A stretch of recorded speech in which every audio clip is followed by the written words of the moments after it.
안녕하세요. 저는 오늘 그동안 저를 무시하고 온갖 상처를 주었던 시댁 형님들과 시모의 행동들에 대해 여러분들과 소통을 하고 싶어 사연을 신청하게 된 30대 중반 여자입니다. 지금도 그때 생각만 하면 화가 가라앉지 않고 있는데 본인들이 무슨 잘못을 했는지 반성하지도 않는 것 같아 글을 작성하게 되었습니다. 남편도 이번 기회를 통해 본인들이 무슨 잘못을 했는지 깨달아야 한다면서 절대로 좋게 넘어가면 안 된다고 분노를 가라앉히지 못했습니다. 남편과 오랜 기간 결혼 생활한 것도 아니에요. 현재 2년차 되었는데 1년차 때는 충분히 이해하고 넘어가려 했었어요. 시댁 며느리로 들어오자마자 얼굴 붉히며 살아가는 것보단 그래도 최대한 좋게 받아들이다 보면 나중에 좋은 관계로 발전할 수 있을 거라 믿고 있었어요. 하지만 시간이 지나도 달라지는 건 전혀 없었고 오히려 두 형님들과 시모의 행동들이 제 한계를 시험하고 있었어요. 사람 대접을 받지 못한다는 걸 처음 느껴봤는데 기분이 정말 안 좋더라고요. 무시하고 먹는 걸로 차별하고 거기에 더해 힘든 일들은 저에게 전부 다 시키는데 나중엔 무엇 때문에 이런 대우를 받으면서 관계 유지를 해야 되는 건가 싶더군요. 남편도 형님들과 시모의 행동들이 너무하다 싶었는지 좋지 않은 말을 꺼냈었지만 평소에도 남편은 무시하면서 지내왔었는지 아예 신경조차 쓰지 않더라고요. 점점 더 심해지는 모습은 저에게 계속해서 불만을 품게 만들었고 결국 설 명절 때 걷잡을 수 없을 정도로 엄청난 집안 싸움이 시작되었습니다. 남편과 저는 또다시 상처받고 싶지 않아 명절 때 가지 않으려 했는데 시모에게 전화가 왔어요. 가족들 모두 모이는 자리에 막내인 저희 부부가 빠지면 오히려 상황을 더 심각하게 만드는 거라며 분위기 더 안 좋게 만들지 말라고 심각하게 얘기했어요. 결국 어쩔 수 없이 더 큰 화를 키우고 싶지 않아 시댁으로 가게 되었습니다. 그렇게 현관문을 열고 들어가니 시댁 식구들이 시끌벅적하게 한자리에 모여 있었고 이미 한창 식사를 하고 있었어요. 시모는 저희가 들어오는 걸 보고 자리에 앉으라며 저와 남편에게 밥을 퍼줬습니다. 막내 며느리는 앉지 말고 잠깐 나 좀 따라와라. 너한테 중요한 할 말이 있거든. 아들, 너는 먼저 식사해라. 그럼 우리는 저쪽 가서 얘기 좀 할까? 내가 너를 따로 부른 이유가 뭔지 알아? 가족들 앞에서 면박 주면 너 기분 안 좋을까봐 이쪽으로 따로 부른 거다. 아까 상의에 차려져 있는 음식들 봤지? 그거 누가 만든 거 같니? 첫째랑 둘째 며느리가 아침부터 일찍 와서 명절 음식 전부 다 만들어 놓은 거다. 네가 기분이 상했어도 기본적으로 해야 될 도리는 하고 나중에 대화로 풀면 되지. 명절날 오지 않겠다고 고집부리면 상황이 더 안 좋아진다는 거 모르니? 너는 자리에 앉아서 숟가락만 뜨면 아침부터 고생한 첫째랑 둘째 며느리가 좋은 시선이 나오겠어? 왜 이렇게 생각 없이 행동하는 거야? 너한테 상처되는 말 좀 했다고. 그게 그렇게 서운하디? 이번 일로 또다시 얼굴 붉히는 상황 만들고 싶지 않으니까 여기 화장실 청소하고 나와라. 이 정도는 해야 애들한테 뒷말이 나오지 않을 거 아니야. 다 끝내놓고 밥 먹으러 오면 된다. 제가 오죽했으면 오지 않으려 했겠어요. 솔직히 이번 명절에는 어머님 댁에 정말 오고 싶지 않았다고요. 저는 이 집 며느리가 아니라 그냥 일만 해주는 가정부 같은 역할로밖엔 안 보인다고요. 저는 상고 출신이고 형님들은 대졸이라 차별하는 거예요? 어머님이 형님들 앞에서 저를 대놓고 차별하니까 형님들도 똑같이 행동하는 거잖아요. 상처받고 싶지 않아서 오기 싫었어요. 그리고 음식 만드는 거 저번 명절에도 저 혼자서 전부 다 준비했잖아요. 어머님은 제가 왜 싫은 거예요? 학벌이 안 좋아서 그냥 싫은 건가요? 그이랑 결혼하고 싶어서 허락받으러 왔을 때는 좋게 봐주셨잖아요. 이런 식으로 대하실 거면 애초부터 반대하시지 그랬어요. 상구 출신이 아니라 대졸자로 며느리 뽑으셨으면 됐잖아요. 저도 이런 대우 받으면서 왕래하고 싶지 않아요. 저는 음식 안 먹어도 되거든요. 그리고 말은 똑바로 하셔야죠. 상위에 올려져 있던 많은 종류의 음식들이 어머님이랑 형님들이 아침부터 고생해서 만든 거라고요. 거짓말을 하려면 증거물을 남기지 마셨어야죠. 현관문 앞에 떡하니 시장에서 사온 전집이랑 반찬가게 포장 용기가 그대로 있던데요. 그리고 아침부터 음식을 만들었다고 했는데 그럼 집안 전체에 기름 냄새가 진동을 해야 되는데 그런 것도 전혀 없네요. 이미 만들어 놓은 음식이라 데워 먹으면 되니까 기름 냄새가 날 일도 없었겠죠. 그냥 제가 한 공간에서 같이 음식 먹는 게 꼴 보기 싫어서 화장실 청소시키는 거라고 하세요. 이런 식으로 거짓말하면 마음이 편하세요? 그래. 저기 상위에 올려져 있던 음식들 전부 시장에서 사왔다. 네가 안 왔는데 쟤네들이 명절 음식 만들 거 같니? 너 시집 오기 전에는 전부 시장에서 음식 사서 명절 보냈었다. 그런데 너 오고 나서 집에서 만든 명절 음식이 먹고 싶다며 막내 며느리 음식 솜씨 한번 보고 싶어 하길래 나도 네가 어느 정도로 음식을 만들 수 있는지 확인해보고 싶어서 시킨 거였는데 그게 그렇게 화가 많이 났었니? 우리 집안 며느리로 들어왔으면 내가 시키는 걸 해야 되는 건 당연한 거다. 하기 싫으면 내 아들과 갈라서면 되는 거고 너를 받아줬으면 감사하게 생각하고 시키는 거 콧말하지 않고 하면 되지. 왜 이렇게 말이 많아? 밥 먹고 싶으면 화장실 청소부터 하고 주방으로 들어와라. 그리고 내 아들한테 쓸데없는 얘기해서 모자지간 금가게 하지 말거라. 너 오기 전에는 사이가 얼마나 좋았는지 아니? 시모는 한 식탁에서 제가 같이 숟가락 뜨는 걸 싫어했고 자기 아들 얼굴 보고 싶어서 부른 거라는 걸 알 수 있었습니다. 음식 만드는 건 아예 하지도 않았으면서 거짓말을 하는 것부터 시작해서 상처되는 막말을 퍼부었을 땐 기분이 너무 안 좋았어요. 저는 시모에게 제가 왜 그렇게 싫냐고 물어보니 형님들이 상구 출신인 저를 마음에 들어하지 않아 했고 거기에 더해 능력도 좋지 않아 받아주고 싶지 않았었는데 자기 아들이 저를 너무 원해서 어쩔 수 없이 허락해 준 거라는 말을 했어요. 이런 대우 받으려고 남편과 결혼한 것도 아니었고 차라리 관계를 끊어내고 사는 게 좋을 것 같아 상대조차 하고 싶지 않아서 집으로 돌아가려 했는데 시모가 등 돌린 제 어깨를 꽉 잡더니 화장실 청소를 하지 않고 어디 가냐면서 강제로 밀어 넣었습니다. 갑작스러운 시모의 행동에 당황한 저는 남편을 부르려 했는데 이미 밖으로 나가 있었어요. 아주버님들과 차를 타고 어디론가 가려고 움직이는 것 같길래 부르려는데 시모가 제 입을 틀어 막았습니다. 오래간만에 형제들과 만났는데 방해하지 말라면서 화를 냈고 그렇게 차는 출발을 했어요.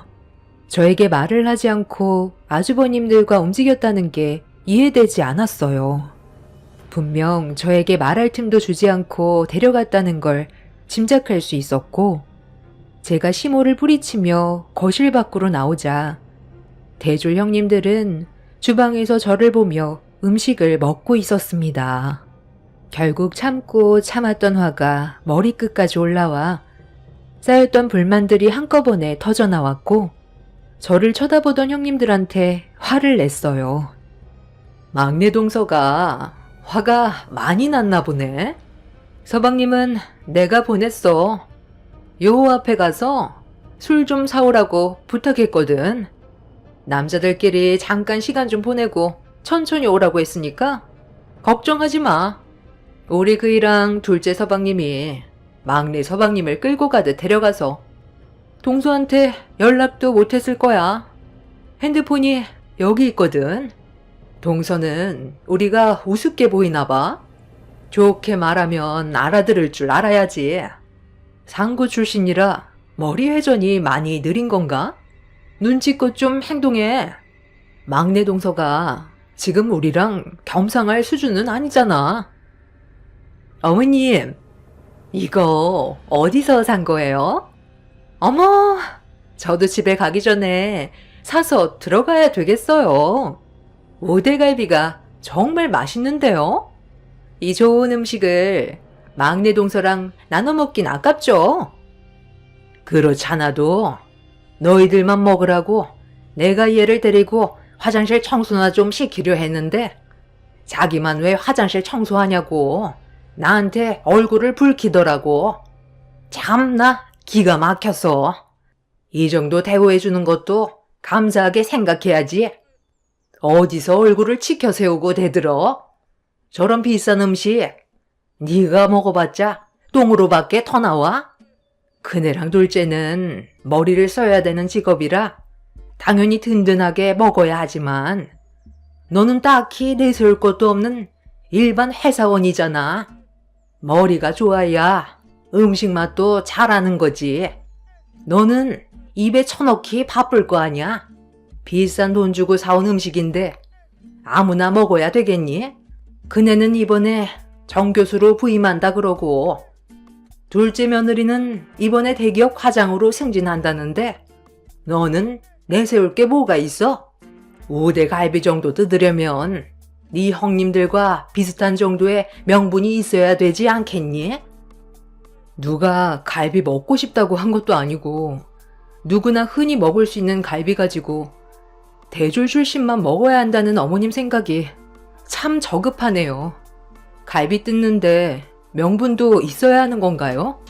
금가루가 뿌려져 있는 것도 아닌데 먹을 거 가지고 이렇게 차별하는 것 보면 수준이 어떤 집안인지 확실히 알 수 있겠네요. 이런 집안에서 그이가 정상적으로 자라온 것만도 정말 대단한 것 같아요. 그동안 말은 안 했겠지만 얼마나 힘들었을지 감이 잡히네요. 그 대단한 오대갈비 많이들 뜯으세요. 저는 오늘 이 시간 이후부터 다시는 이 집에 발도 들이지 않을게요. 제가 받은 대우만큼 저도 똑같이 해드리겠습니다. 집안 분위기는 상당히 안 좋아졌고 시모와 형님들이 저를 노려보고 있었지만 신경 쓰지 않았습니다. 그래도 가족들과 분연을 만들고 싶지 않아 최대한 참고 명절날 시댁에 간 거였는데 시모와 형님들의 행동은 지나칠 정도로 저를 막대했어요. 살면서 이런 대우 받은 적 처음이라 상처도 많이 받았지만 이런 성격을 가진 사람들이 정말 존재하는지도 몰랐습니다. 드라마에서나 봤었는데 출신으로 사람을 차별하는 걸 직접 경험했을 땐 기분이 더럽더라고요. 상대할 가치조차 없을 것 같아 주방 테이블 위에 올려져 있던 남편의 핸드폰을 들고 거실에 있던 짐을 챙긴 뒤 밖으로 나가려는데 제 머리 위로 우대갈비가 스쳐 현관문 쪽으로 떨어졌어요.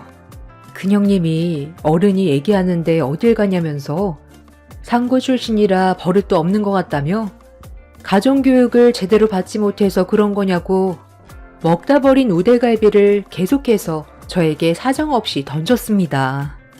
이런 상황 속에 상대해봤자 저만 더 상처받을 것 같아 무시하고 현관문을 열었는데 그 순간 날라온 우대갈비가 현관문 앞에 있던 큰 아주버님의 얼굴에 강타했어요.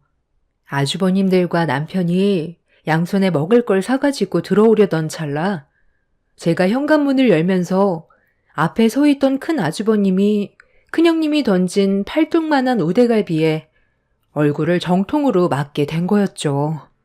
큰 아주버님은 상당히 고통스러웠는지 그 자리에 주저앉아 양손으로 얼굴을 움켜쥐더니 비명을 지르면서 좌우로 굴러다니고 있었습니다. 큰형님은 사색이 된 얼굴로 괜찮냐며 아주버님의 얼굴을 살펴봤는데 코뼈가 부러졌는지 퉁퉁 부어선 코피를 흘리고 있었어요. 아주버님은 입안에도 피가 나는 것 같다면서 무언가를 뱉었는데 충격적이게도 입안에서 2개의 이가 떨어져 나왔습니다. 만약 제가 큰형님이 던진 우대갈비에 머리를 맞았다면 큰 사고가 났을지도 모를 정도로 심각한 상황이었죠. 그런데 큰형님이 혼자 열을 올리고 자기 분을 억누르지 못해서 우대갈비를 던져놓고서 이 모든 게 저 때문에 벌어진 일이라며 갑자기 화를 냈어요. 남편이 보는 앞에서 제 머리채를 잡아 사정없이 흔들었고 돌대가리 동서가 들어와서 집안 수준을 떨어뜨려 이런 상황이 온 거라면서 저희 남편에게 여자 보는 눈이 없어서 집안을 초토화 만들어놨다고 분노를 가라앉히지 못하고 있었어요. 저도 참을 만큼 참았던 터라 맞대응을 했는데 형님보다 제가 더 힘이 좋아서 되려 형님이 더 크게 좌우로 흔들렸습니다. 순식간에 몸싸움이 일어나자 남편은 저와 큰형님 사이를 힘겹게 떨어뜨려 놓았는데 그 순간 시모가 뒤이어 제 머리채를 잡았습니다. 인물 좋은 자기 큰아들 이가 2개나 나갔다면서 앞으로 어떻게 얼굴을 들고 다니냐며 막무가내로 행동했어요. 시모는 결혼을 반대했었을 땐 그만한 이유가 있었던 거라고 남편한테 화를 냈고 둘째 아주버님은 병원부터 가야 할 것 같다고 큰 아주버님을 부축해 응급실로 향했습니다. 제 머리를 사정없이 흔들던 큰형님과 시모는 남편이 힘겹게 떨어뜨려 놨는데도 분을 삭히지 못한 채 집안의 물건들을 저에게 사정없이 던져대고 있었어요. 아, 제발 그만 좀 해요. 이러니까 오고 싶지 않았던 거라고요. 결혼한 지 오래된 것도 아니고 이제 2년 됐는데 왜 이 사람을 못 잡아먹어서 안달인데요? 노력하는 건 안 보여요? 제가 잠깐 자리를 비웠을 때 무슨 말이 오고 갔길래 이렇게까지 감정이 격해진 거예요? 정말 평생 영 끊고 살길 바라는 거냐고요? 오늘 일은 그냥 넘어갈 순 없을 것 같아요. 형수님이 던진 우대갈비가 얼마나 큰 사고를 불러일으켰는지 보세요. 만약 이 사람 머리에 맞아서 큰 문제라도 생겼다면 형수님 인생은 무사할 줄 아세요? 원래 성격이 이렇게 더러웠어요? 요즘에 고졸대졸 출신 누가 따져요? 대졸보다 고졸이 능력 좋은 사람도 얼마나 많은데요. 형수님이 이 사람에 대해 얼마나 안다고 무시하는 거예요? 형수님보다 좋은 점도 훨씬 많다고요. 그런 더러운 성격을 가지고 정교수가 되면 그 밑에 학생들이 뭘 보고 배울지 참 암담하네요. 오늘 있었던 일들에 대해서는 절대로 조용히 넘어갈 수 없어요. 이 사람이 말려도 제가 법적 소송 진행할 거고 어머니도 똑같이 처벌받게 할 거니까 그런 줄 아세요? 제가 평생을 함께하고 싶어서 선택한 사람인데 이런 식의 대우받는 건 절대 용서할 수 없다고요. 그러니까 내가 좀 더 능력 좋은 여자 만나는 게 좋을 것 같다고 했잖아. 엄마 말 좀 들었으면 얼마나 좋아. 네가 똑바로 된 여자 선택했으면 이런 문제 없었지. 능력 좋은 여자들이 저를 거들떠나 본대요. 저부터가 보잘것없는 놈인데 어떻게 능력 좋은 여자를 만날 수가 있어요? 저는 그런 것보다 저를 진심으로 사랑해주는 사람을 원했다고요. 어머니가 이런 성격을 가지고 있으니 아버지가 그동안 살면서 스트레스 받아서 암으로 세상을 떠난 거죠. 어머니 성격을 누가 받아주겠어요? 그러니 재혼도 못하고 여지껏 혼자 늙어가는 거죠. 사람마다 살아온 환경이 다르고 삶의 목표도 다른데 본인들이 좀 더 우월하다고 해서 차별하는 건 동물보다 못한 거 아니에요?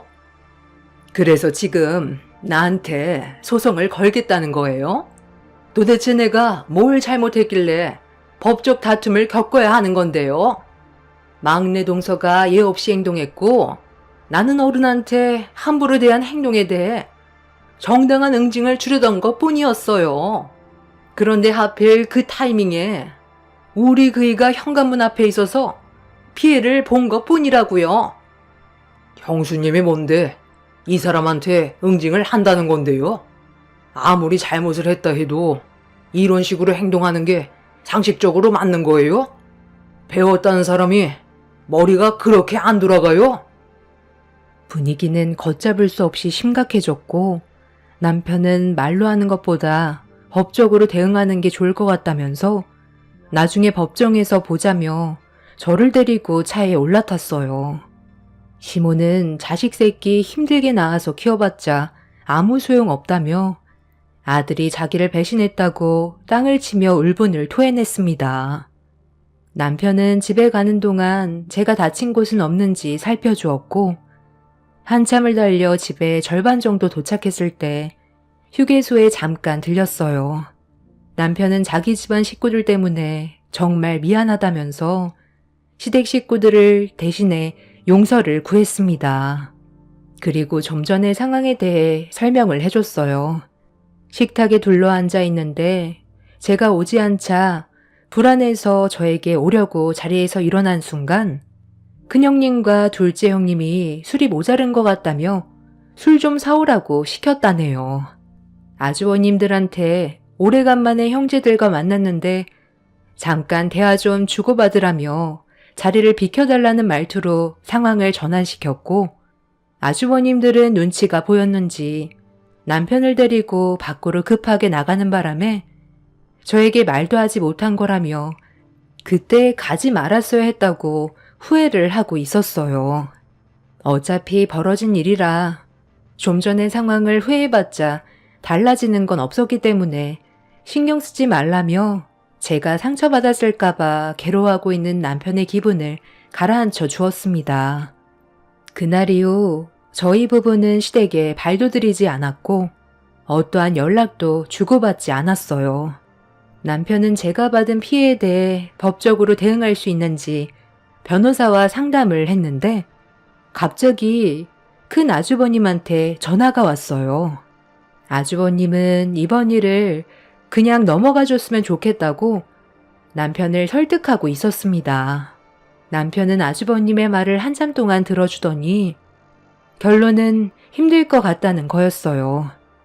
제가 받은 상처가 아주버님이 다친 거와는 다르다면서 직접 찾아와 용서를 구하지 않는 이상 달라지는 건 없을 거라며 전화를 끊었습니다. 아주버님은 코뼈가 부러졌고 앞니가 2개나 떨어져 나갔었기 때문에 곧 있을 큰형님 정교수 부임날 문제가 되지 않게 아주버님이 다친 것도 있어서 조용히 넘어가길 원하고 있었습니다. 누가 봐도 큰형님이 아주버님한테 시킨 것 같아 보였는데 저희가 큰형님의 사정을 봐줄 필요는 없다고 판단했었고 남편의 결정이 저도 옳았다고 생각했었죠. 큰 아주버님은 최대한 좋게 넘어가자며 사정을 했지만 저희 부부의 마음이 달라진 건 아무것도 없었습니다. 그렇게 남편이 변호사와 상담을 한 결과 큰형님이 던진 우대갈비가 아주버님의 코뼈와 이가 뽑힐 정도로 저를 향해 세게 던졌다는 건 의도적으로 제가 잘못되게 하려는 행동에 충분하게 입증되기 때문에 법적으로 처벌이 가능하다는 거였고 또한 먼저 제 머리채를 잡았던 것도 추가적으로 법적 대응을 할 수 있다는 말을 들었습니다. 남편은 합의는 절대 하지 않을 거라며 형님이 저지른 행동이 자신의 인생에 얼마나 큰 피해가 가게 될지 느끼게 해주고 싶다고 결론을 내렸습니다. 그렇게 남편은 큰형님을 상대로 소송을 진행했고 거기에 더해 시모가 형님의 편에 서서 제 머리채를 잡았던 것도 같이 엮어 법적 처벌을 준비했어요. 이런 상황이 시댁 가족들의 귀에 들어가자 핸드폰에 불이 날 정도로 계속해서 연락이 왔지만 저희 부부는 법적으로 대응하려고 이미 마음먹었기 때문에 상대를 하지 않았습니다. 아무래도 큰형님이 정교수 부임을 하기 전에 문제가 터지면 곤란한 상황을 겪게 되는 건 당연한 거였기 때문에 저희를 설득하고 싶었겠지만 저희 부부가 워낙 완강하게 만남을 거절하고 있어서 큰형님도 난감한 상황인 듯 보였어요. 결국 형님네도 이 문제로 법적 대응을 하기 위한 준비를 시작했습니다. 저는 큰형님이 잘못한 걸 인정하고 저에게 직접 찾아와 전에 있었던 일들에 대해 진심으로 풀어가려고 노력했다면 더는 상황을 악화시키지 않으려 했어요. 그런데 본인도 교수 입장에서 상고 출신인 저에게 머리를 굽히고 싶진 않았는지 자존심을 내세웠고 법적 대응을 준비하는 모습이 참 어리석게 느껴졌습니다. 그렇게 각자의 주장을 내세우며 법적 공방이 오고 갔는데 결론적으로 저희가 상당히 유리한 위치에 있었어요. 하지만 형님이 범죄 이력이 없는 걸 참작해 일방적으로 형님이 먼저 저지른 행동이었음에도 법정에선 집행유예를 선고했고 기분이 좋지는 않았습니다. 판사의 재량이긴 하나 아주버님이 다쳤다 해도 만약 제가 큰 사고를 겪게 됐을 수도 있었던 건데 결론적으로 제가 받은 피해는 크게 없었고 가족들 간의 싸움이라 정신적 피해 보상금은 받을 수 있었지만 집행유예로 끝난다는 게 마음에 걸렸었죠. 그래도 이번 일을 통해 본인이 느끼는 게 있길 바라고 있었는데 큰형님과 시모는 집안 창피하게 법적으로 소송을 걸었던 거에 대해 상당히 안 좋게 보고 있었고 이번 일로 평생 동안 얼굴을 안 보고 지내기로 결정을 내리게 되었네요. 그런데 큰형님이 법정에 섰다는 거에 기분이 상당히 안 좋았는지 정교수 부임날 또 다른 사건이 터지게 되었습니다. 아침에 출근을 하고 있었는데 평소에는 차가 막히지 않는 곳인데 그날따라 교통량이 많은 건지 차가 많이 막히더라고요.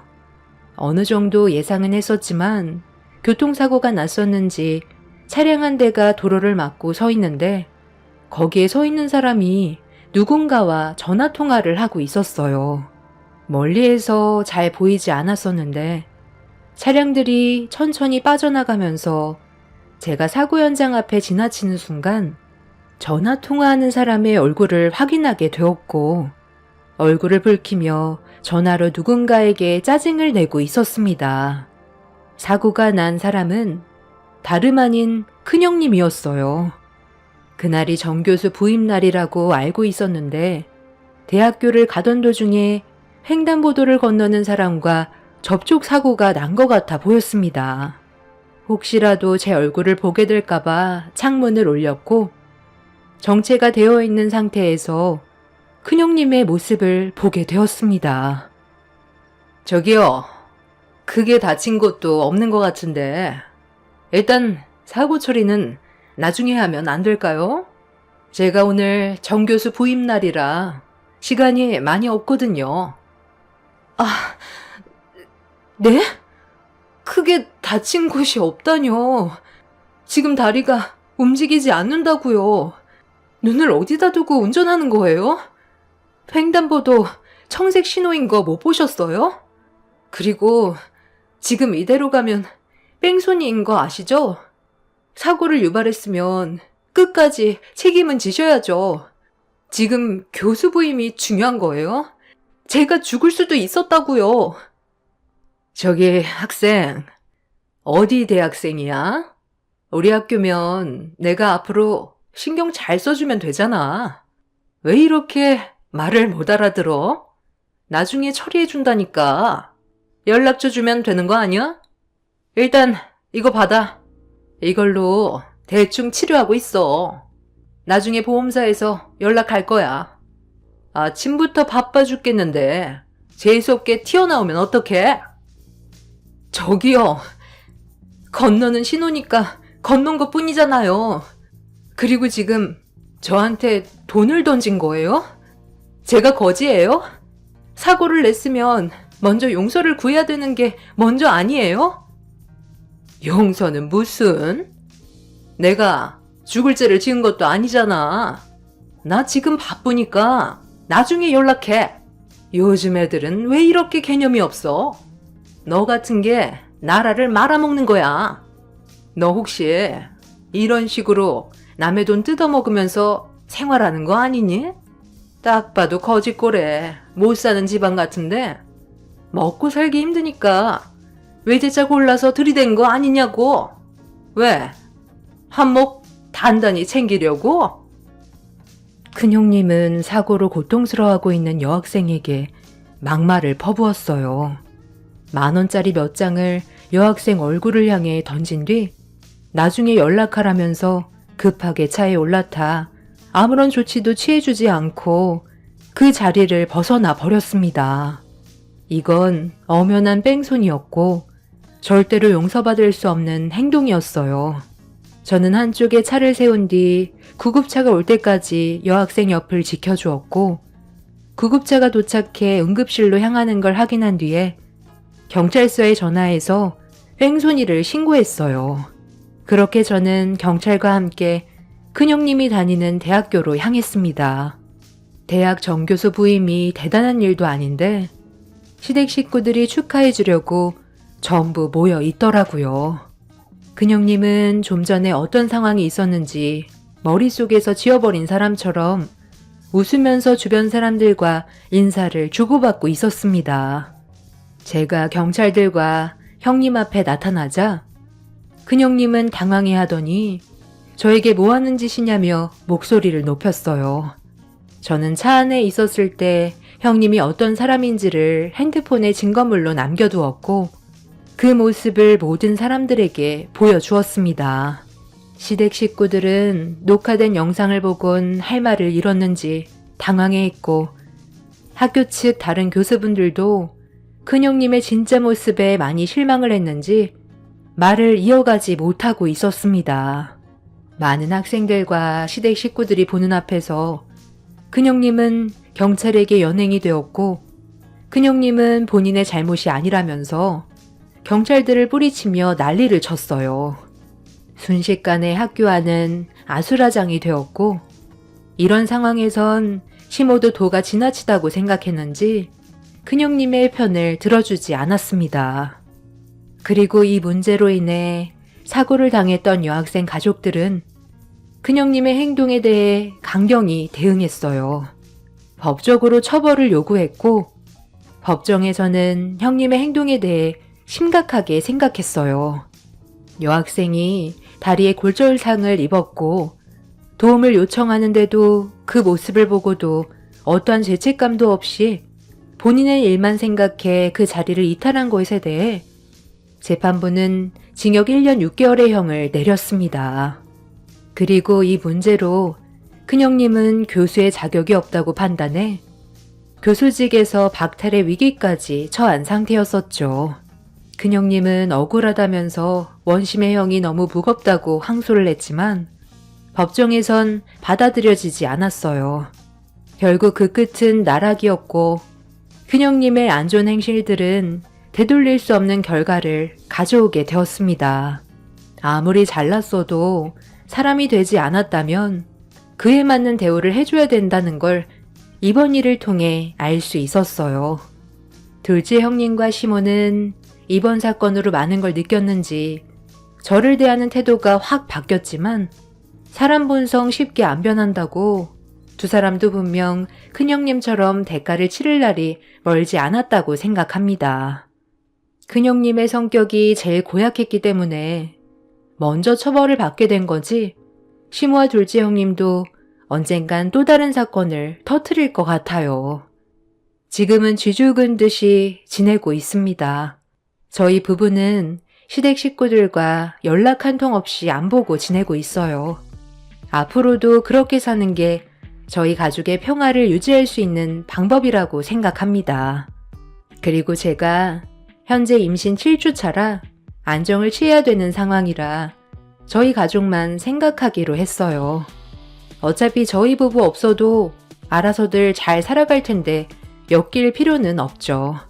현재 징역 생활을 하고 있는 큰형님이 자기가 뭘 잘못했는지 깨달았을지 모르겠지만 그 안에 있는 동안 정신 좀 차렸으면 좋겠습니다. 상고 출신이던 대졸 출신이던 어차피 똑같은 사람인데 왜 이렇게까지 얼굴을 붉히며 살아야 되는지 모르겠어요. 한 번뿐인 인생, 서로 웃으면서 지내도 모자랄 시간인데 말이죠. 본인이 저지른 행동에 대해 충분히 뉘우치고 앞으로 남은 인생은 정신 차리고 똑바로 살았으면 좋겠습니다. 제 사연 들어주신 분들 감사합니다. 안녕하세요. 저는 40대 초반에 접어든 남자입니다. 제가 여기에 사연을 신청한 이유는 함께한 세월이 오래되진 않았지만 가족이라는 단어 하나 때문에 서로 믿고 의지하면서 살아왔었는데 충격적인 사건이 온 집안을 한순간에 무너뜨리게 되는 일을 겪게 되었고 이 문제를 앞으로 어떻게 처리를 해야 할지 가족 모두가 많은 고민에 빠져 있는 상태라 이렇게 글을 작성하게 되었어요. 가족이라는 의미는 각자 다르게 해석이 될 수 있겠지만 저 같은 경우 힘들고 고통스러운 인생 여정을 가장 진실한 마음으로 끝까지 함께 해줄 사람들을 가족이라고 생각하며 지금까지 살아왔었습니다. 가족은 행복을 저축하는 곳이지 캐내는 곳이 아니고 얻기 위해서만 이루어진 가정은 반드시 무너지고 주기 위해 이루어진 가족은 언제나 행복하다는 말을 들은 적이 있었습니다. 그래서 아내와 결혼을 하고 새롭게 이루어진 울타리 안에서 열심히 살아가기 위해 최선을 다했었는데 모든 게 마음처럼 되지 않는 것들도 있더라고요. 아무래도 직업적으로 차이가 심하다 보니 거기에서 차별이 시작된 것 같았습니다. 하지만 크게 신경 쓰지 않고 아내와 잘 살아가기 위해 열심히 노력하고 있었지만 장모님은 저를 향한 불만을 끝도 없이 표출하셨어요. 그런 시간이 지속적으로 반복이 되다 보니 결국 아내는 참아왔던 감정을 폭발시키게 되었고 오래간만에 모인 자리에서 얼굴을 붉히게 되었네요. 엄마는 그게 그렇게 중요한 거야? 왜 형부랑 이 사람을 비교하는 건데? 누구는 택배일 하고 싶어서 이 일을 선택했겠어? 직업에 귀천 없다고 열심히 벌어먹고 살면 그만인 건데 꼭 이렇게 상처를 줘야만 엄마 속이 후련해? 내가 그동안 너를 어떻게 키웠는데 고작 택배일하는 사이를 뒀다는 게 너무 마음이 아파서 그런다. 너희 언니 봐라. 회사에서 능력 좋은 남자 만나서 지금 떵떵거리며 살고 있잖아. 엄마는 이런 모습을 원한 거지. 택배일이 밀려서 너까지 부수적으로 택배 나르는 일을 내 두 눈으로 파야만 하는 거니? 그런 일 하라고 내가 너를 낳았는 줄 알아? 이 사람이 물량이 너무 많으니까 그래서 퇴근하고 좀 도와준 것뿐인데 그게 잘못된 건 아니잖아요. 빨리 끝내고 같이 저녁 먹으면 그게 훨씬 더 좋은 거 아닌가요? 저희도 다 생각해서 열심히 살아가고 있는 거라고요. 한 번만이라도 이 사람한테 좋은 말 해주실 수 없는 거예요? 이런 식으로 계속 감정 싸움 하다가는 결국 엄마는 저랑 끝이 안 좋을 수밖에 없어요. 그러니까 애초에 시작을 잘했어야지. 내가 뭐라고 그랬어? 너도 적지 않은 나이니까 신중해야 된다고 몇 번이나 말했었는데 엄마 말 안 들었으니 당연히 욕 말고 돌아온 게 있겠니? 언니가 주변에 알고 있는 사람 소개해준다고 몇 번이나 말했었는데 만나볼 생각도 하지 않더니 결국 이런 대우를 받는 거잖아. 더군다나 정규직도 아니고 무기 계약직이라며? 그러니 엄마가 마음에 안 들어 하는 건 당연한 거야. 제보 미안해요. 우리 입장도 생각해줘야 되는 거 알죠? 네, 그렇죠. 이해합니다. 제가 배운 것도 없고 할 줄 아는 게 택배일밖에 없어서 지금까지 땀 흘리며 열심히 일해왔지만 많이 부족한 거 알고 있습니다. 앞으로 더 노력하는 모습 보여드릴 테니 이 사람한테 상처되는 말은 자제해 주시길 부탁드릴게요. 저가 식구들은 택배일 하는 저를 마음에 들어하지 않았어요. 그래도 제가 오랫동안 해왔던 일이고 단 한 번도 부끄럽다고 생각해 본 적 없었기 때문에 시간이 지나면 좋은 면도 봐주실 거라 믿고 있었죠. 비록 식사 자리가 좋게 마무리되진 않았지만 앞으로 한두 번 얼굴 볼 사이도 아니고 저까지 서운한 감정을 표현한다면 집안 분위기는 정상적으로 회복될 수 없다는 걸 아내도 알고 있었기 때문에 더 큰 화를 키우진 않았습니다. 그날 좋은 자리를 만들 수는 없었지만 그래도 계속해서 얼굴 도장 찍은 걸로 만족했고 화를 가라앉히지 못하던 아내는 집으로 돌아와서도 스트레스를 많이 받았는지 쉽게 잠을 청하지 못하고 있었어요. 솔직히 그날 처음으로 택배 일을 하던 제 자신이 너무 한심스러웠습니다. 아내를 만난 건 평생 후회하지 않을 만큼 잘한 선택이었지만 저도 형님처럼 좋은 대기업 임원 위치에 있었다면 아마 대우가 달라졌겠죠. 그런 상상을 하게 되니 처음으로 직업에 대한 부끄러움을 느끼게 되었습니다. 아내는 한참 동안 침대에서 뒤척이다가 결국 저에게 고민을 털어놨어요. 내가 죽을 신용까지 해서 당신이랑 겨우 결혼했는데 그때는 나한테 2번 다시 상처 주지 않겠다며 약속하시더니 결국 하나도 지켜진 게 없었어. 그래서 나도 더 이상 엄마 얼굴 보고 싶지 않아.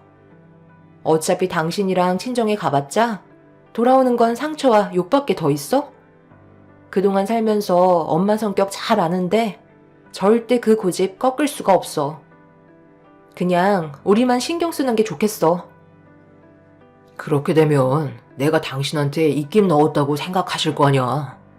장인 장모님께서 내가 많이 부족하다고 느끼고 계시는데 그런 행동을 하면 할수록 내 이미지만 점점 나빠진다고. 오늘 당신이 받은 상처 나도 잘 알고 있어. 하지만 결혼을 했으면 당연히 장인 장모님을 챙겨야 하는 건 변함없는 거야. 나도 법적으로 가족 구성원이 된 건데 더 큰 불화를 만드는 건 자기 무덤을 파는 건데 굳이 그렇게까지 할 필요는 없는 것 같아. 노력하면 장인 장모님께서도 인정해 주시는 날이 오겠지. 이런 게 인생 사는 맛 아니겠소? 분명 나한테도 마음에 드는 점이 있으실 거야. 그때까지 기다려보자. 당신이 긍정적으로 생각해 주는 건 좋지만 나도 언제까지 참을 수 없다는 거 알아줬으면 좋겠어. 우리가 노력하는 만큼 부모님께서도 노력을 해 주셔야 되는 건데 만약 이런 상황이 계속해서 지속된다면 그땐 우리도 더는 노력하지 않았으면 해. 저와 아내의 결혼을 허락해 주셨으니 아내는 당연히 저를 사위로 인정해 주실 거라 생각했었는데 결혼 전보다 더 안 좋게 대해 주시는 모습에 아내는 장인 장모님께 실망을 많이 한 듯 보였습니다. 그렇게 한참 동안 아내의 마음을 진정시킨 뒤 거실로 나와 맥주 한잔 하면서 앞으로 어떤 식으로 살아가야 할지 고민을 안 할 수가 없었죠. 저도 그렇고 아내도 40대 초반에 결혼을 했던 터라 아이 계획도 쉽게 결정 내릴 수가 없었고 둘만 행복하게 잘 살면 그만이지만 제 아내를 이 세상에 태어나게 해준 장인 장모님께 미움받히는 모습을 보여주고 싶지 않았어요. 그래서 어떻게 하면 사위로 인정받고 앞으로 남은 인생 아내와 함께 행복하게 살아갈 수 있을지 많은 고민을 할 수밖에 없었죠. 당연히 대기업 임원인 마사이 형님과 비교할 수는 없지만 제가 잘할 수 있는 걸로 장인 장모님께 노력하는 모습을 보여드리는 게 좋을 것 같아 모임이 있을 때마다 적극적으로 움직였고 그런 모습을 묵묵히 지켜보시던 장인 장모님은 예전과는 다른 모습을 조금씩 보여주셨습니다. 노력하는 걸 알아주시는 것만도 감사하게 생각하고 있었어요. 택배 일을 해서 그런지 몸 쓰는 일은 문제 없구만. 그거 하나는 마음에 드네. 그래서 말인데 다음 주 주말에 우리 집 마당 한번 갈아엎기로 했는데 돈 주고 사람 시키는 게 영 마음에 안 들어서 말이야. 이번에 자네가 한번 도와주겠나? 당연히 도와드려야죠. 대문 앞에 쌓여있는 시멘트를 보니까 바닥에 잔디를 다 제거하고 그 위로 대리석 얹으실 건가 봐요. 딱 보면 나는구만. 나이를 먹다 보니까 잔디 관리하는 것도 신경 쓰이더라고. 그래서 이번에 마당 바닥을 대리석으로 전부 다 바꿀 생각이거든. 자네가 이런 일도 해봤다며? 그래서 저렇게 준비해놨으니까 다음 주 주말에 새벽같이 와서 작업 좀 해주면 좋겠는데? 체력적으로 많이 힘들 테니 내가 백숙 좀 해줄 테니까 이번에 사위로서 제대로 실력 발휘 좀 해보게. 엄마는 이 사람을 그냥 머슴꾼으로만 생각하는 거야? 어떻게 매번 올 때마다 집안에 하자 있는 것들은 전부 이 사람을 시키는데 아무 말 하지 않고 가만히 있으니까 점점 더 지나치다고 생각되지 않아요? 설마 이 넓은 공간을 혼자서 처리하라는 건 아니죠? 형부도 다음 주에 별일 없을 텐데 같이 좀 도와주면 좋을 것 같은데요? 설마 싫다고는 안 하시겠죠? 뱃만 굴리던 내가 저걸 도와서 하라고? 차라리 옆에 없는 게 도와주는 거야. 쓸데없는 말로 분위기 조성하려 하지 말고 밥이나 먹지 그래. 각자 잘할 수 있는 분야가 다른 거야. 나는 돈을 잘 버니까 장모님께 때마다 용돈을 두둑하게 드릴 수 있는 거고, 동서는 몸 쓰는 일을 하니까 체력적으로 할 수 있는 것들을 처리해 주는 거라고. 머리가 나쁘면 몸이 고생한다는 말 몰라? 뭐라고요? 지금 말 다 했어요? 이 사람이 어딜 봐서 머리가 나쁜데요. 형부가 좀 배웠다고 상대방을 무시하는 거예요? 뭘 무시해? 있는 그대로 사실을 얘기한 것뿐인데. 동서, 내 말이 틀렸어? 머리가 안 되니까 지금 택배일 하고 있는 거잖아. 형님, 그래도 이 사람 옆에 있는데 저한테 그런 말 하시는 건 솔직히 기분이 좋은 건 아니네요. 사과해 주셨으면 좋겠는데요. 무슨 사과야? 그냥 대충 알아먹으면 되는 거지. 또 시작인 건가? 서로 얼굴 보니까 막 헐뜯고 싶은 욕구가 생겨? 괜히 또 일 크게 만들지 말고 오늘은 조용히 넘어가도록 하게. 내 나이 먹고 사이들 싸우는 거나 보고 있어야겠어? 장모님은 제 편이 아닌 형님 편을 들어주셨지만 충분히 짐작하고 있었어요. 형님은 처가에 올 때마다 장인 장모님께 주머니가 두둑해질 정도로 용돈을 챙겨 드렸습니다. 하지만 저희 가족은 아직까지 그런 여유가 있진 못했죠. 그래서 더욱더 할 말이 없어진 건 부정할 수 없는 사실이었고, 형님이 저를 무시하는 행동들이 더 큰 상처로 다가오게 되었지만, 지금까지 쌓아온 좋은 모습이 형님과 싸우다가 한순간에 무너질까봐 그냥 참고 넘어갔습니다. 감정이 안 좋아진 상태에서 표정 관리가 되지 않자 자리를 피하려는데 형님은 그동안 안 보여줬던 모습을 보여주었네요. 큰 목소리로 장인 장모님에게 용돈이나 드려야겠다면서 가방에서 돈 봉투를 들이며 필요한 데 사용하시라고 재력을 과시하는데 그런 행동들이 정말 유치해 보였어요. 신경 쓰지 않으려 했지만 제가 열심히 하는 모습들이 형님의 눈에는 거슬려 보였던 것 같았죠.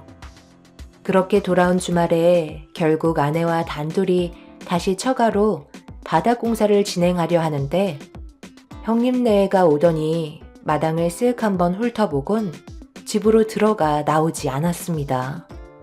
조금이라도 도와주면 많은 도움이 되었을 텐데 본인에게 시킨 일이 아니라고 생각해서 그런지 아예 신경조차 쓰지 않았어요. 전문적으로 일하시는 분들을 불러주시면 편하겠지만 장모님이 외부에서 바닥 공사를 전문으로 작업해 주시는 일꾼들 쓰는 걸 별로 좋아하지 않았어요. 그래서 어쩔 수 없이 저 혼자 모든 걸 감당해야만 했었죠. 그렇게 한참 동안 땀 흘리며 고생하고 있는데 생각보다 진행이 더디게 되자 장모님의 표정이 별로 좋아 보이지 않았어요. 잔디를 먼저 전부 다 드러내야 했기 때문에 본격적인 작업으로 들어가기에는 시간이 더 필요했어요. 아무래도 혼자서 모든 걸 감당할 수가 없어서 형님에게 도움을 요청했는데 장모님께서 강하게 거부하시더니 형님은 험한 일을 해본 적이 없으니 저 혼자 감당하길 원했어요. 장모님, 이 많은 걸 저 혼자 다 할 수가 없어요. 형님이 도와주셔도 오늘 마무리가 안 될 수도 있을 텐데 괜찮으시겠어요? 그건 안 되지. 오늘 무조건 끝내야 되네. 내가 너저분해진 걸 계속 보고 있으라고? 지난주에는 그렇게 다 할 것 같다며. 막상 해보니까 작업이 쉽지가 않을 것 같아요. 차라리 전문적으로 일해줄 수 있는 사람들의 도움을 받는 게 좋겠어요. 내가 예전에도 몇 번 일꾼들 시켜봤지만 시간만 때우면서 최대한 늦게 일 처리해주는데 얼마나 속 터졌는지 아나? 어떻게든 늦게 끝내서 일당 받아먹으려는 속셈이 눈에 훤히 보이는데 그걸 또 겪으라고? 그냥 자네 혼자 후딱 끝내게. 엄마, 잔디부터 전부 다 드러내야 하는데 그럼 이거라도 형부한테 도와달라고 얘기 좀 해보세요. 이럴 때 사이 도움받을 수 있는 건데 그걸 왜 눈치 보는 거예요? 이 사람은 막 부려먹어도 되고 형부는 매번 용돈 주니까 괜히 감정 상하게 했다가 돈줄 끊기게 될까봐 불안하세요? 어떻게 매번 몸쓰는 일만 이 사람 시키는 건데요? 홍서방이 그래도 이론적으로 일을 잘하니까 믿음이 가서 그런 거지. 뭘 그거 가지고 화를 내는 거야? 그래서 하기 싫다는 건가? 지난주에는 할 수 있겠다고 자신만만해 하더니 이제 와서 딴소리야? 됐네. 필요 없으니까 이제 그만하게. 오님, 잠시 드릴 말씀이 있는데 잠시 저와 대화 좀 하실까요? 곰곰이 생각해봤는데요. 아무래도 동서 혼자 힘들 것 같네요. 제가 얘기할 때는 한마디도 들으려 하지 않던 장모님이 형님이 하는 말을 무조건 따르더니 결국 바닥 공사를 해줄 수 있는 일꾼들에게 도움을 받았고 제가 그동안 노력했던 건 한순간에 무너지고 말았습니다. 장모님은 저에게 능력 부족이라며 일꾼들 방해하지 말고 공사하는 데서 나오라고 화를 내셨습니다. 저는 장모님의 행동을 이해할 수가 없었어요. 제가 얘기할 때는 조금도 들어주려 하지 않았으면서 형님의 한마디에 무조건 신뢰하는 장모님의 모습이 너무 서운하게 다가왔습니다. 결국 저는 아무런 도움도 드리지 못한 채 현장에서 멍하니 서 있는데 제 옆으로 형님이 다가오더니 한마디 하더라고요. 기본적으로 배운 사람들이 얘기하는 걸 더 신뢰하기 때문에 제가 얘기하는 걸 장모는 불안해한 것뿐이라며 확실하게 끝낼 수 있는 전문 일꾼으로 돈을 썼으니 그만 집으로 돌아가라는 말을 아무렇지도 않게 꺼내더군요. 저 없이도 모든 건 돈으로 해결할 수 있다는 걸 보여주기 위해 때를 기다린 것 같아 보였죠. 삽 하나로 애를 먹던 저와 다르게 전문 장비로 많은 사람들이 달라붙어 일을 하니 순식간에 일처리가 진행이 되었고 장모님은 맞사이가 알아본 업체라서 그런지 믿음이 간다고 흡족해 하셨습니다. 그날 저는 아무것도 하지 못한 능력 없는 사이로 장모님의 눈에 인식이 되고 말았어요. 그리고 형님은 장모님께 좋은 모습을 보여드릴 수 있었죠. 기운이 빠져버린 저를 본 아내가 위로를 해주었지만 한번 상해버린 기분은 쉽게 회복이 되지 않았습니다. 그렇게 저녁이 되고 일꾼들이 모든 작업을 끝낸 뒤 형님은 그에 따른 금액을 지불하고 집으로 들어갔어요. 그래서 저희 부부도 그 뒤를 따라 들어갔죠. 장모님은 형님에게 고생 많았다며 백숙을 떡하니 내어주셨습니다. 엄마, 우리는 왜 백숙 안 줘요? 이제는 먹는 걸로 차별하는 거예요? 이 사람 아침부터 고생한 거 알잖아요. 아침부터 일찍 와서 혼자 삽질한 거 나도 알지. 그런데 결국 외부 도움 받았잖니? 말로는 혼자서 다 할 것처럼 얘기하더니 결국 아무것도 하지 못하고 빗자루질만 했잖아? 큰 사이 아니었으면 오늘 일이 끝났겠어? 이래서 사람은 머리를 써야 되는 거야. 이 사람이 먼저 전문적인 사람들한테 도움 받자고 했는데 전혀 들어주려 하지 않았잖아. 애초부터 엄마가 말도 안 되는 조건을 내미셨으면서 어떻게 형부한테만 백숙을 내어줄 수 있어요? 모두가 함께 고생한 거 몰라요? 먹고 싶으면 너희들이 알아서 퍼먹으면 되잖니? 손이 없는 것도 아닌데 내가 퍼주길 바라는 거야? 시간도 늦었으니까 대충 먹고 빨리 들어가라. 함께 모여 있어봤자 좋은 말도 나오지 않는 것 같은데 식사 자리에서 얼굴 붉히고 싶지 않다. 지금 이걸 저희 보고 먹으라는 거예요? 거지도 이런 건 안 먹겠어요. 닭은 하나도 없고 바닥밖에 안 보이는데 뭘 먹으라는 거예요? 엄마 정말 유치하게 왜 그래요? 처음부터 이 사람이 마음에 들지 않았던 것 뿐이잖아요. 벗어 나눠주다 보니까 그렇게 된 걸 어쩌겠니? 뭐라도 먹고 가고 싶으면 라면 몇 개 있으니까 그거라도 끓여 먹던지. 장모님이 라면이나 먹고 가라는 한마디에 너무 서운했던 저는 더 이상 아무 말도 하지 않은 채 처가댁에서 나와 버렸어요. 그동안 노력했던 건 아무 소용이 없다는 걸 알게 되었죠. 아내는 2번 다시 얼굴 볼 일 없을 거라며 인연 끊겠다는 말을 하고 집 밖으로 뛰쳐나왔지만 처가 식구들은 눈 하나 깜빡하지 않았습니다. 저도 장모님의 행동에 너무 상처를 크게 받아 2번 다시 얼굴을 보고 싶지 않았어요. 그리고 그날 이후 아내와 저는 처가 식구들에게 연락조차 하지 않았고 저희 부부의 삶에 집중하면서 시간을 보냈습니다.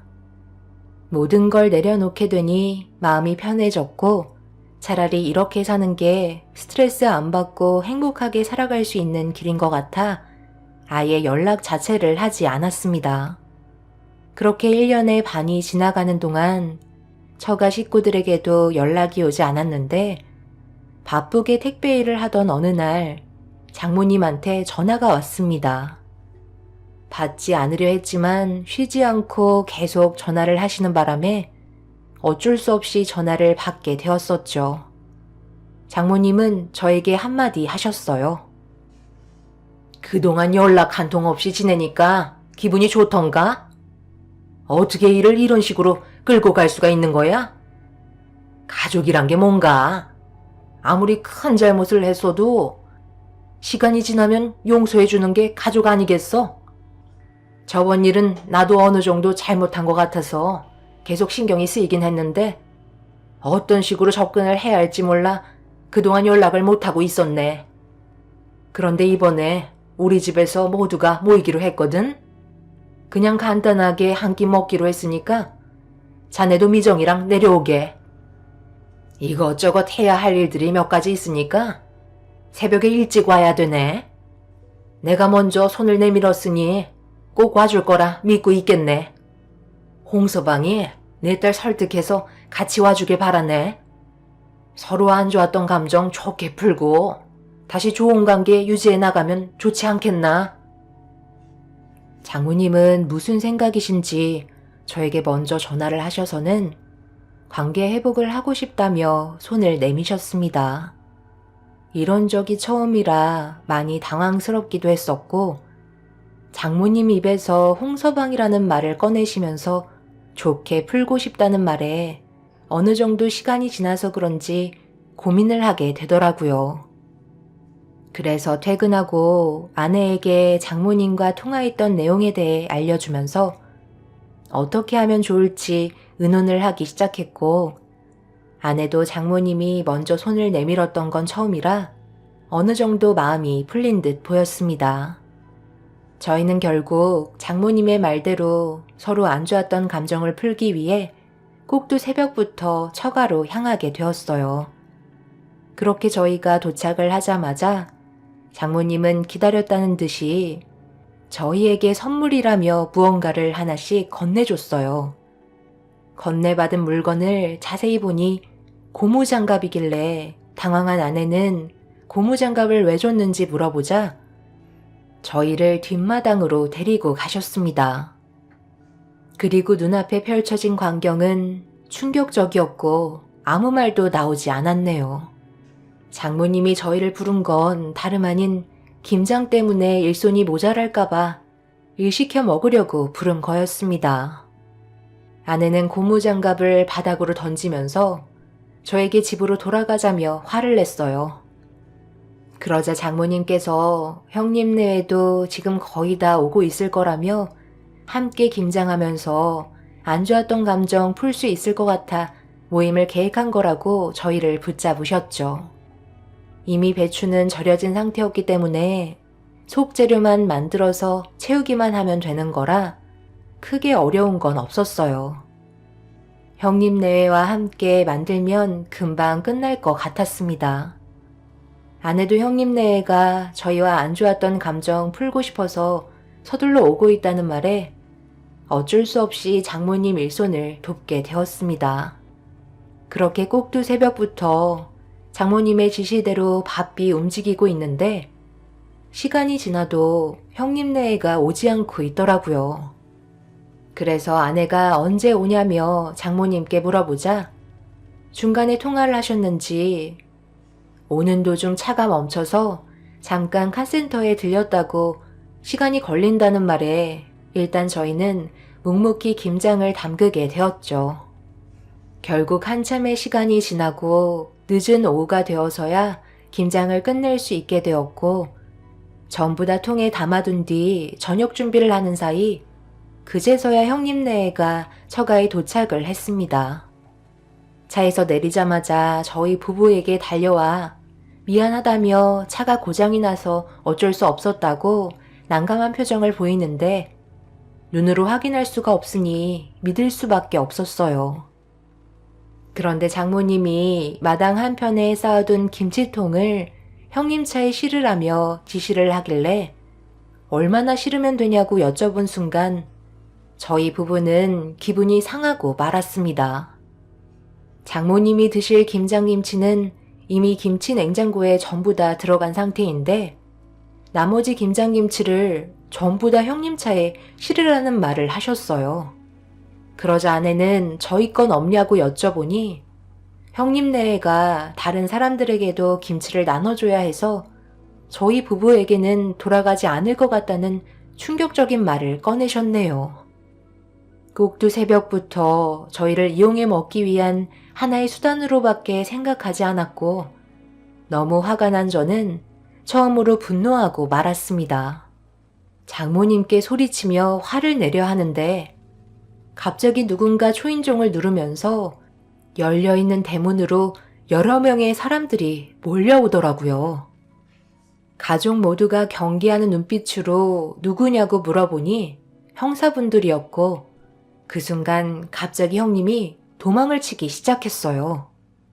너무 순식간에 일어난 일이라 어쩔 줄 몰라 하고 있는데 도망치고 있던 형님의 품에서 백색 봉투 하나가 떨어졌고 그걸 아내가 주워들자 장모님이 급하게 달려와 봉투를 달라고 재촉하길래 아내는 얼떨결에 봉투를 장모님께 건네드렸어요.